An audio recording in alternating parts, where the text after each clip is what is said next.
Guys, I hope you all are good. तो आज हम स्टार्ट करते हैं जावा के फर्स्ट प्रोग्राम से। हम देखेंगे कि प्रोग्राम लिखकर रन और कंपाइल कैसे किया जाता है एक ऑनलाइन कंपाइलर में। I will also cover Java syntax, code conventions etcetera. तो आइए हम JDoodle जावा कंपाइलर खोल लेते हैं। मैं इसका लिंक तुम्हें दे देती हूँ। JDoodle, आपको इसे गूगल पर टाइप करना है। आपका कुछ इस तरह का खुल जाएगा। इसे मैं रिफ्रेश करके दिखाती हूँ। तो इस तरह का कुछ स्क्रीन आएगी। इधर सारी लैंग्वेजेस सेलेक्ट करने के ऑप्शंस हैं। आप इसमें से कोई भी लैंग्वेज सेलेक्ट कर सकते हैं। फ़िलहाल मैंने जावा सेलेक्ट किया हुआ है तो मेरा ये सब लेआउट शो कर रहा है। अब इस कोड को समझते हैं। एक बेसिक स्ट्रक्चर पहले से बना हुआ है, इसे समझते हैं और जानते हैं कि कैसे क्या होगा। अभी मैंने इसकी बेसिक फंक्शनिंग, जो इस मेथड की फंक्शनिंग थी, उसे इरेज कर दिया है और बाकी आगे देखेंगे कि कैसे वर्क करता है ये। तो अब इस कोड में देखते हैं कि सबसे पहले लिखी हुई है क्लास कीवर्ड के साथ। Every Java application must have at least one class. तो इधर एक क्लास बनाई हुई है। इस क्लास में क्लास कीवर्ड आएगा जैसा कि इसमें लिखा है, और फिर क्लास का नाम आएगा माय क्लास। जो क्लास का नाम है वो कुछ भी हो सकता है, पर क्लास का नाम में हर वर्ड का पहला लेटर कैपिटल होगा। ये एक गुड प्रैक्टिस है कोड लिखने की। ये कुछ हार्ड एंड फास्ट रूल नहीं है, पर ये कोड कन्वेंशन है कि हमें ऐसे ही लिखना होता है। अगर हम ऐसे लिखेंगे तो भी ये वर्क करेगा, पर हम कैपिटल ही लिखेंगे हर वर्ड। एक जब हम क्लास का नाम लिखेंगे तो हर वर्ड का फर्स्ट लेटर कैपिटल ही लिखेंगे। अब आप देख रहे होंगे इस क्लास को पब्लिक बनाया है। पब्लिक क्या है? Access modifier.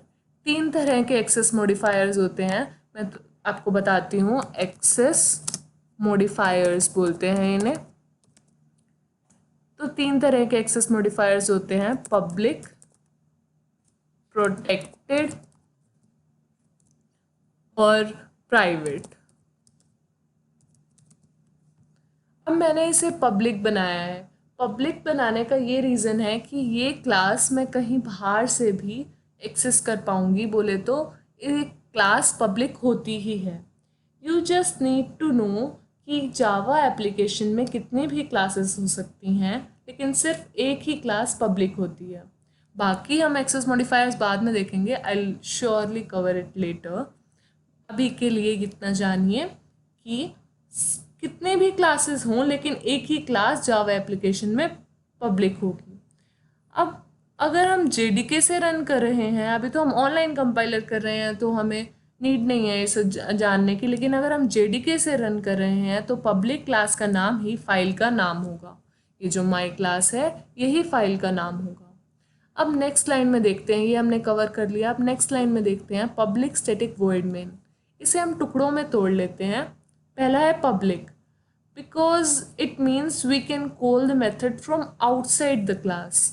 अगर अब ये जो होता है ये वाला मेथड, ये एक एंट्री पॉइंट है जावा एप्लीकेशन का या जावा प्रोग्राम का। तो अब हमें इस एंट्री पॉइंट में डायरेक्ट आना है। कंपाइलर को जानना है कि वो एंट्री पॉइंट कहाँ है और उससे ही एक्सेस करना है, तो इधर पब्लिक ही लगाना होगा। अब ये भी है कि यहाँ पर करली ब्रेसेस ऐसा भी होता है इसमें कि जैसे ओपनिंग करली ब्रेस है ये उसी लाइन में आता है और क्लोजिंग वाला नेक्स्ट लाइन में। ये भी एक कन्वेंशन ही है, हार्ड एंड फास्ट रूल नहीं है जावा का। तो अब है static. We don't need to create object for static methods to run, they can run itself. तो इसलिए स्टैटिक यूज़ किया है। अब वॉइड तो आप जानते ही होंगे। C++ में भी आपने वॉइड यूज़ किया होगा। वॉइड एक रिटर्न टाइप है। किसी भी मेथड के आगे रिटर्न टाइप लगाई जाती है। अब हमें वॉइड इसलिए लगाया क्योंकि हमें इससे कुछ भी रिटर्न नहीं कराना है। वॉइड रिटर्न टाइप कुछ भी रिटर्न नहीं करती। अब अभी हम ये देखेंगे कि जैसे मैं इसको बार बार बोल रही हूँ कि ये मेथड है, आप कहेंगे ये तो फंक्शन है। फंक्शन के आगे रिटर्न टाइप होती है। क्लास में जो भी फंक्शन बनाया जाता है, क्लास के अंदर जो भी फंक्शन बनाया जाता है जावा प्रोग्राम में, उसे मेथड कहते हैं। क्लास के बाहर हो तो उसे फंक्शन बोल सकते हैं, लेकिन क्लास के अंदर वाला मेथड ही होता है। अब है अंदर स्ट्रिंग आर्ग्स, ये एक आर्ग्यूमेंट की तरह पास हुआ है। ये कमांड लाइन आर्ग्यूमेंट की तरह यूज़ होता है, जो कि स्ट्रिंग के एरे के फॉर्म में ही पास होते हैं। ये अब ऐसे ही लिखा जाता है।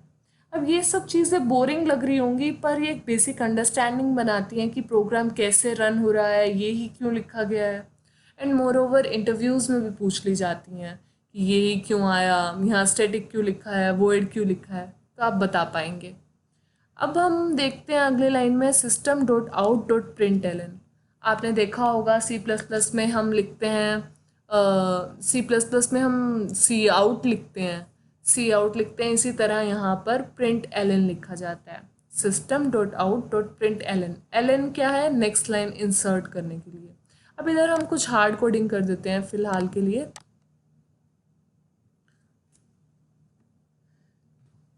सपोज मैंने लिखा this is my first program, तो इधर लिख दिया this is my first program. तो अभी ये हमने इसलिए लिखा कोड्स में क्योंकि हमने ये डायरेक्ट हार्ड कोड कर दिया है। अगर कुछ और एक्सेस करना होगा तो हम कुछ और यूज़ करेंगे। अभी हम इसे एग्जीक्यूट करके देखते हैं। This is my first program, ये हमारा यहाँ पर रिजल्ट आ जाता है। अब ये तो हमने डायरेक्ट लिखा, ऐसे तो हम वर्ड में भी लिख सकते थे, वही हमारा प्रिंट हो जाता। हमने जावा का क्यों यूज़ किया, प्रोग्राम किस चीज़ का बनाना है। अब प्रोग्राम में एक बेसिक चीज़ होती है यूज़र से कुछ इनपुट लेना और उसके फॉर्मेट में आंसर देना। वो क्या प्रोग्राम जो कुछ करता है, वो मेथड जो करता है कुछ, वो उसका उस हिसाब से रिज़ल्ट देता है। अब मैं एक यूज़र से इनपुट ऐसे तो कुछ करा नहीं सकती, कुछ यहाँ लिखा नहीं गया है, तो इसके लिए होती है एक स्कैन कराना। स्कैनर क्लास से कराते हैं। एक यूज़र से इनपुट लेना हो तो हमें स्कैनर क्लास का यूज़ करना होता है। स्कैनर क्लास मैं आपको बताती हूँ, स्कैनर क्लास का यूज़ होता है, ठीक है। और फिर अब स्कैनर क्लास जो होती है वो एक java.util पैकेज में आती है। java.util पैकेज में होती है ये स्कैनर क्लास। अब इस java.util पैकेज को हमें इंपोर्ट करना होगा। कोई भी अगर हम पैकेज इंपोर्ट करते हैं तो हम प्रोग्राम के स्टार्टिंग में ही करते हैं, java.util.scanner सेमीकोलन। अब हमें ये इंपोर्ट कर लिया है हमने। अब हम इस क्लास का, स्कैनर क्लास का एक ऑब्जेक्ट बनाएंगे।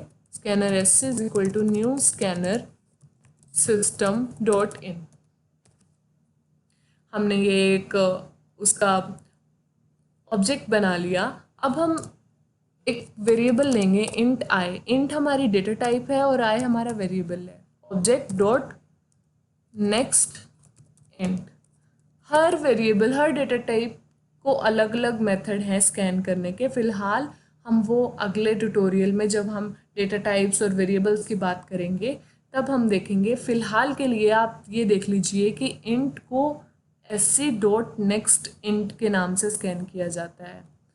ये sc की जगह हम कुछ भी लिख सकते हैं। ऑब्जेक्ट बनाना है, हम कैसे भी ऑब्जेक्ट बना सकते हैं। sc लिख लो, स्कैन लिख लो, जो भी। कुछ वर्ड्स होते हैं, कीवर्ड्स होते हैं जो हम नहीं लिख सकते, वो भी हम डिस्कस करेंगे कि क्या वेरिएबल का नाम दे सकते हैं, क्या नहीं दे सकते। अब हमने आई को स्कैन करा लिया। अब हम इस आई को प्रिंट करा देंगे। ये जो प्लस है ये कनकैटिनेशन करता है। कनकैटिनेशन इस तरह से करता है, this is my first program, उसके बाद आई प्रिंट हो जाएगा।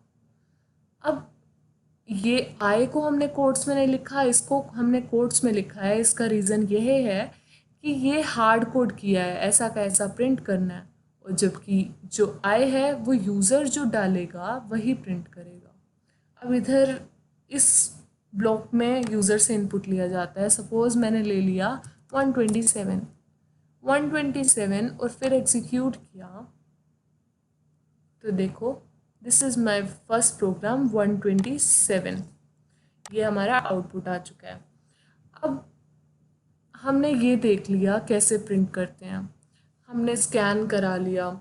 अब हम ये भी तो हमारे मन में क्वेश्चन आ सकता है कि जावा और सी प्लस प्लस सी में ही क्या डिफरेंसेस होते हैं। अब ये तो मैं सी सी प्लस प्लस से भी कर सकती थी, मैंने जावा ही क्यों यूज़ की। तो बेसिक डिफरेंसेस जानते हैं, आइए हम बात करते हैं सी प्लस प्लस और जावा के डिफरेंसेस की। हाँ, तो ये देखिए, ये सी प्लस प्लस और जावा के कुछ डिफरेंसेस हैं। जैसे कि जो सी प्लस प्लस होती है वो सिस्टम प्रोग्रामिंग के लिए यूज़ होती है, बल्कि जावा ऐप डेवलपमेंट के लिए यूज़ होती है। और अब हम अगर यूँ देखें, ये ऐप डेवलपमेंट के लिए यूज़ होती है। जो सी प्लस प्लस में आपको पॉइंटर्स बहुत ही टफ लगते होंगे, पॉइंटर्स एक रहता है कि पॉइंटर्स, जावा में पॉइंटर्स नहीं होते, इसका डायरेक्ट ही काम हो जाता है पॉइंटर्स के बिना। ये सिर्फ कंपाइलर यूज़ करता है सी प्लस प्लस, और ये कंपाइलर और इंटरप्रेटर दोनों यूज़ करता है जावा।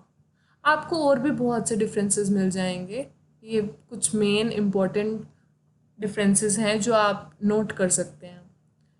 आपको क्वेश्चन आ जाता है या आपको जनरल जानने के लिए भी चाहिए होते हैं। अब ये सी प्लस प्लस में हम पैकेजेस नहीं बना सकते, जैसे इसमें पैकेज बना हुआ था जावा में, हमने इंपोर्ट भी किया, लेकिन हम सी प्लस प्लस में पैकेज नहीं बना सकते। लेकिन जावा में हम पैकेज बना सकते हैं और एक सिस्टमेटिकली हम एक एप्लीकेशन को मैनेज कर सकते हैं, उसकी फाइल्स को रीयूज़ कर सकते हैं इस तरह से। तो यही था आज की वीडियो के लिए। अब हम चलते हैं और अगली वीडियो में कुछ और अच्छा जानेंगे। Thank you.